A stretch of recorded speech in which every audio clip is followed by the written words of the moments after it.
Thank you, Phillies offense. Thank you, Phillies offense. Thank you. They woke up. They woke up in the 7th. They woke up in the 8th, and we generated a win, a come-from-behind win, when it looked horrible. The Phillies offense looked just like it did last night. Pathetic. Couldn't generate anything. Couldn't get anything going. And we find a way late to just get the offense going and produce runs and make a statement to split the series 1-1. Thank you. In the 7th, we were down 2-1. JT Realmuto doubles. Sean Rodriguez gets hit with a pitch. He's on first base. César Hernández singles. We have bases juiced for Maikel Franco, who ends up hitting a bases clearing double in the gap. Are you kidding me? What this guy has done out of the 8th hole can't get enough praise. Unbelievable. Maikel Franco, are you kidding me? Tonight with that at-bat, that was so special. But we weren't done from there. Andrew McCutchen knocks in a run after that. In the 8th, rhys Hoskins hits a home run, and since he made his MLB debut, he is leading the National League in home runs with 61. The guy has been unbelievable since his debut, and you got to remember, factoring in that we didn't have much protection then for quite some time. This is the first year where rhys Hoskins having protection. What he has done since his MLB debut is insanity, as he tacks on to that tonight, and his OPS continues to do its thing. Rhys Hoskins, wow. Just wow. But we also weren't done from there. Phil Gosselin, okay, he gets a pinch hit knock too. Are you kidding me? The Phillies offense just woke up late, and I'm so happy about it. When you take a look as a whole, 15 hits today, 5 of 9 with runners in scoring position, which has been something we have struggled with. When you take a look at our lineup today, 2 guys had 3 hits. Andrew McCutchen had 3 hits, and César Hernández. And I've been ripping, and so has a lot of the fan base, César Hernández, for the dumb mental errors that has been going on defensively, and really unexcusable, but he leads the team in hits. The guy has been hitting the baseball, and how do you argue taking that out of the lineup, even though I know he doesn't have much pressure behind him right now with Scott Kingery being out? How do you take that out of the lineup if he's leading our team in hits? He's got to figure it out defensively, because if he continues to hit the baseball like this, how do you take that out of the lineup? I know I'm very flip-floppy on him. I was crucifying him with that defense, but he is really rolling offensively. And when you lead the league, lead the team in hits, it's hard to argue that. It really is. As for guys with 2 hits, Maikel Franco had 2 hits and 3 RBIs. Jean Segura had 2 hits, and I know that 0-for-4 night was very fluky. And JT Realmuto had 2 hits. Speaking of guys that had multiple hits, Bryce Harper didn't. He went 0-for-4 once again, but this time he had 3 hits that were solid. 3 contacts, if you will. That was very solid, very good wood on the ball. They just didn't fall. And right now, since he's in such a brutal stretch, it feels way worse than what it really was, but he was making solid contact. And on his 3rd and final at-bat, or his 4th at-bat, in his 4th and final at-bat, he ends up being this close, literally this close to the wall going opposite field home run. So he really was close tonight. It's just getting more crucified that he went 0-for-4 just because of how bad the slump has been. But I will be honest with you, watching him at-bat today, they weren't as brutal as they have been, and he made solid contact with the baseball tonight. Let's talk about pitching. Aaron Nola on the bump. 5 2/3, allows 7 hits, 1 earned run, 6 strikeouts, 3 walks, 102 pitches.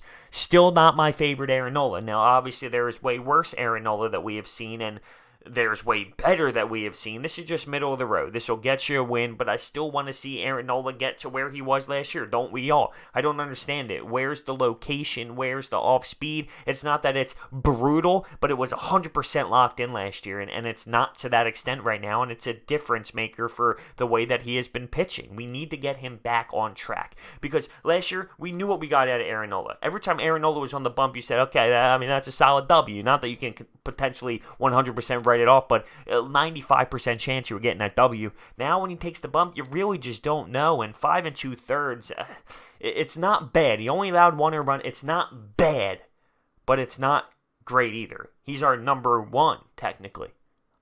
I want more. I want to hold him to a high standard because he's shown us that he can do that. I'm not ripping him for tonight's outing. I just know that there's more in him. And I think that's fair. I think it's fair to be harsh and critical of him, knowing that he has another step. It's out of love. Just like us booing Bryce Harper. It's out of love. I know you have the next step. Take it.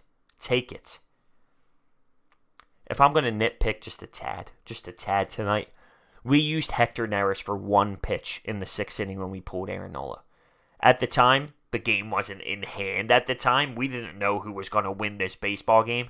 I hated that move by Gabe Kapler because Hector Neris, you make fun of him. He's not the greatest in the world, but he's been getting us saves, and we've been using him late in ball games. What if we needed him in a save situation? What if in the 9th inning it was a one-run game and we didn't have Hector Neris because we used him for one damn pitch in the 6th inning? He didn't come out for the 7th. Sir Anthony Dominguez did. I really despise that move by Gabe Kapler because you're using a back-end bullpen guy in the 6th inning for one pitch. It's just dumb. It's stupid. Now, it didn't come back to bite us. And I know it sounds silly, Birds. You're really backing up that we used Hector Neris and we didn't save him for a save opportunity. Honestly, yeah, because he has been somewhat reliable this season, and I would have liked to use him if we needed the save. Now, we didn't, and Gabe escaped that situation, but when I saw that happen, I put a little star in my notes because I said, that can come back to bite our asses. If I was just going to nitpick a little, and you know that I've been giving Gabe pretty much the benefit of the doubt this year. So we're 17-13 now. We have an off day tomorrow. I'm kind of bummed we have an off day tomorrow, not because I just want to see baseball, but because we got the offense going late in the game, and I wanted that to carry over. Now we have an off day. We sit on it, and maybe that affects the rollover effect. And if we were to have a game tomorrow, it could be bang, we just ride momentum from this hot streak of the 7th and 8th inning into the next ball game. Now it concerns me a little as we host the Nats before we go on the road to play St. Louis and Kansas City. Let's take care of business in the division, though. Speaking of in the division, Mets lose 1-0 to Cincinnati today. The Braves ended up winning to be the 500 squad. And who am I missing? Oh, the Nationals. They lost 2. And the Marlins won, in case you were afraid of that threat. In case you were afraid of the Marlins threat. JT Realmuto behind the plate. Why do you run on him? Why do you even give him the time of day? Why are you running on JT Realmuto? How many times do you need to see people get gunned down before you realize, maybe I shouldn't do this? Maybe I shouldn't run on him. Do people just not get it? Do people not see his pop time? Do people not see how fast he gets the ball out of his hands? Keep running on JT. I dare you. Keep running on JT. You might get lucky when Jake Arrieta's on the bump and you're on the mound because of how slow his delivery is compared to other guys. But come on, you see that gun? Why are you running on JT Realmuto like that? All around, though, I'm super pumped that the offense woke up because it did look exactly, literally identical to what happened last night where the offense just stalled out, looked flat until about the 7th inning, and I was stunned. I was sitting there with my eyes wide open. Couldn't even believe what I was watching. Is this the same Phillies team? Is this the same Phillies team from the first 6 innings? This is what the Phillies should be doing every inning. Every inning, the Phillies should be doing this. It seems like the approach has been different lately. The approach to the plate has been different lately. I said this after last night's video. We need to establish a game plan and go for it. Stick to the plan. And we win tonight. We win tonight 7-3 after an outburst there in the 7th and 8th inning. We had a combined 6 runs in the last 2 innings. So that was truly the difference maker, and that was nice. That was nice. Looking at the bullpen, Sir Anthony came in and a couple broken bat hits, but allowed run. Pat Neshek came in. Ball left the ballpark in 5 seconds. He got rocked. Now, luckily at that point, we had a little bit of a comfortable lead, but he did get rocked in his moment. But he ended up doing just fine. Other than that, at bat, of course. So, hey, listen. Off day, Nationals. Divisional opponent, beat down on them. Beat down on them. I'm actually going to the Saturday game And I was so pumped that the Sixers didn't play on that Saturday because I was mapping it out, the 2-game difference and the 1-game difference when they're at home. And I was really praying that I wouldn't land on that Saturday because I bought these tickets a while ago. That's why I hate buying tickets like that. I need to know when the Sixers play first because that's way more of a priority. But I dodged a bullet as they play on Sunday, thank the Lord. So let me know your thoughts down below on this victory and the offense get going. And Maikel Franco's big day and just the 15 hits in general, the 5-9 when runners were in scoring position. Let me know what you think. And Aaron Nola. And am I crazy about Hector Neris? I might be, but I was nitpicking just a tad. I know I was. Could come back to bite you, though, at some points. Thanks for watching.